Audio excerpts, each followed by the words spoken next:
Bun venit la prezentarea noastră despre oportunitățile de angajare pentru șoferi de camion în Italia. Vom explora beneficiile și condițiile oferite de JobView Group. JobView Group este o agenție de angajare temporară autorizată de Ministerul Muncii, cu sedii în România și în Italia, specializată în plasarea de personal. Oferim soluții integrate și eficiente, colaborând cu parteneri din diverse industrii pentru a crea oportunități variate.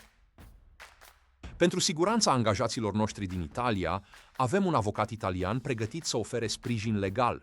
Acesta asigură respectarea legislației și oferă consiliere preventivă, contribuind la un mediu de lucru stabil și sigur. Oferim un pachet financiar atractiv cu un salariu net de peste 3.000 euro pe lună. Acesta include diurnă, indemnizații și oportunități de câștig suplimentar, prin ore suplimentare, bonusuri și sporuri.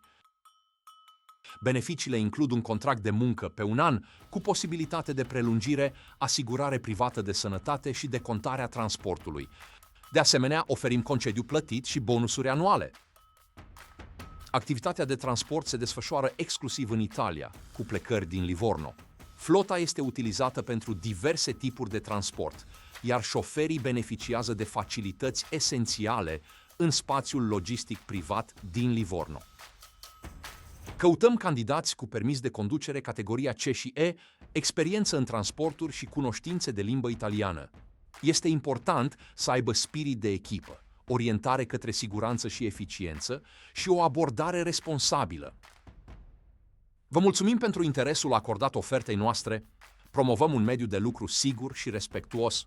Suntem aici pentru a răspunde la întrebări și a oferi informațiile necesare despre această oportunitate.